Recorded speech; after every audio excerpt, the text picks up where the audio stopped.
Next, we want to look a little more generally at the dynamic lot size model problem. And specifically, the way we're going to use to solve it is to look at the silver meal heuristic.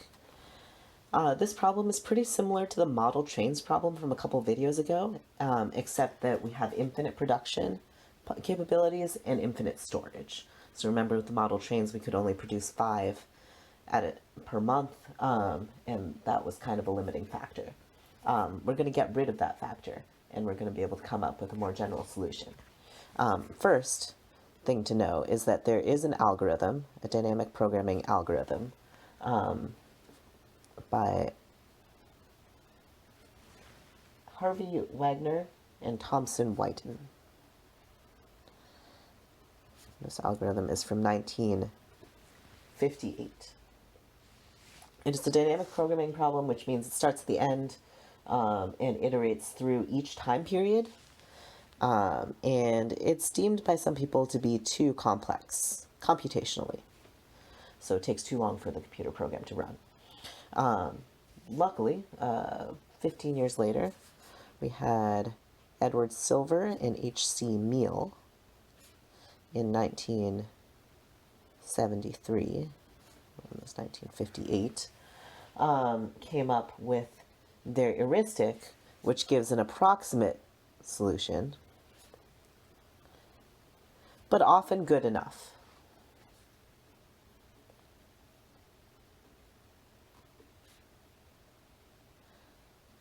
Heuristics are good because we're just computing a few numbers, and that's usually pretty easy. So let's look at that method through an example. The example is going to be a production company producing computer casings, which are, but computers probably don't even have them anymore, but they used to be small parts in computers. So here's the demand. This is going to look a lot like the model trains problem. Week 1, 2, 3, 4, and 5. And then here's the demand for casings, the number that we need by that week. 18, 30, 42, 5, and 20. And it costs $80 to run the production in a week, any week. And then it costs $2 per week to store a casing.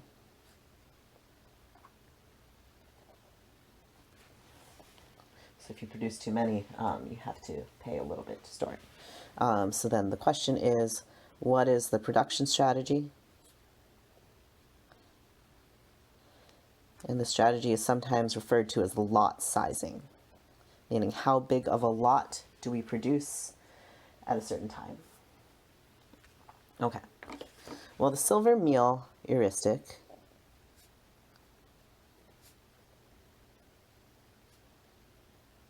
is just going to calculate the production cost plus the storage cost per week. So let's look at how that works.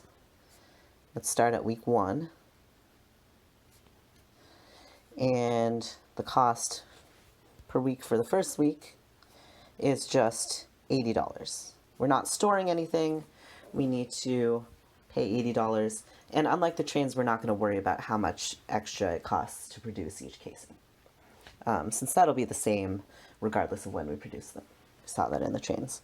Okay, now the cost, if I start in week 1 and produce enough for 2 weeks, so that's going to be 80 plus, and then I'm going to have to store these 30 casings. So 2 times 30, $2 a week to store each one, over 2. So this is the average cost over 2 weeks if I produce 2 weeks worth in the first week. And that's going to work out to $70. That's better than the $80, so I probably want to do that. Let's look at the cost for the third week. I have 80 plus 2 times 30, and now I'm making all 3 weeks in week 1. So I need to store this third week, 42 casings for 2 weeks. So 2 times $2 per week times 42, all over 3. And that's some big number. That's $102.67, rounded to the nearest cent. So we have C3 is greater than C2. We're increasing our cost per week now. So we're going to stop after 2. We're not going to go to this ugly number 3. So then I conclude that in my first lot, I'm going to produce the first 2 weeks worth, so 18 plus 30. 48 casings produced in week 1. Okay, that's my first lot. Now, I start again.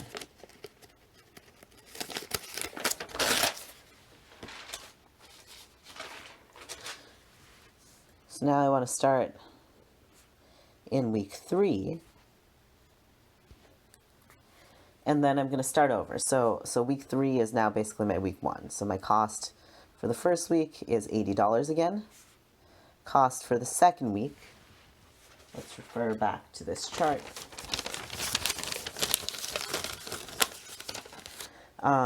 Okay, so I need to make 42 for week 3 and then an extra 5 for week 4, and I'm going to need to store those 5. So 80 plus $2 per week times 5 over 2. This is probably going to be a small number. Indeed it is. It works out to $45 only per 2 weeks. And then C3, 80 plus 2 times 5. And then how much do I need for week 5? I need 20, so I'm going to make them in week 3 and store them for 2 weeks. Plus 2 times $2 per week times 20, all over 3. And that number still isn't too big, but it is bigger. This is $56.67, rounded to the nearest cent. So the algorithm says C3 is greater than C2, so we should stop here. I'm a little bit concerned about this number. It is bigger than the previous one, but it's kind of small. The last time I had bigger than the previous one, I was at 102, which is even bigger than 80. So for sure, if I start over at 80, I'm good. Here we're quite a bit smaller than 80 still, so I don't know if we're good. But the silver meal algorithm, or silver meal heuristic, says I should stop. Okay, so then that means the second lot, which is produced in week 3, is going to be, let's look at these numbers again, these 42 casings from week 3 and the 5 casings from week 4. I wasn't stopping here yet. So 42 plus 5 is 47 casings produced in week 3. And then I only have 1 week left. So my last lot, lot 3, is these 20 that I didn't want to store for 2 weeks. 20 casings produced in week 5. Great, so that is what the silver meal algorithm tells us to do. Let's just figure out the cost of that, see how good it is. So I'm running my production 3 times, and it costs $80 each time, so that's a total of $240. Plus, I stored week 2 stuff from week 1, and I stored week 4 stuff from week 3. So that's a total of 35 casings stored for 1 week each. So that's another $70. So this is a total of $310 is what I get from the strategy I got from the silver meal algorithm. Now I was a little bit concerned about this 56.67 because that was quite a bit less than 80. So let's just try this. Lot 1 will keep the same. That was 48 in week 1. What if I did continue and didn't stop here? So I'm just going to make one more lot, lot 2. Instead of 47, I'm going to put those 20, I'll produce them in week 3 as well, and store them for the 2 weeks, see what happens. Okay, so now my cost for this strategy is to run production only twice, so that's quite a bit cheaper, 160. And then I still have these same storage costs from before. The only difference is I'm storing these 20 week 5 casings for 2 weeks, starting in week 3. So that is going to be 2 times 2 times 20 is another $80. Let's add this up, and coincidentally, this also adds up to 310. It wasn't guaranteed. This could have been more or less than this number. We wouldn't know. The heuristic does not tell us if this is the best number. In this case, now I'm pretty convinced that this is the best number. If I look back at these, if I'm going to run production no more than 3 times, because if I ran it 4 times, it would cost $320 just to run, that more than $310. I'm going to run production no more than 3 times. What should I store? Well, store, those two seem like kind of small numbers to store. I do not believe there's a way to store less than that.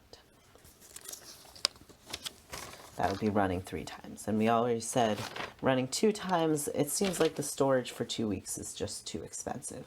So that doesn't look like it's going to work. So here I'm fairly confident that this is actually the best solution.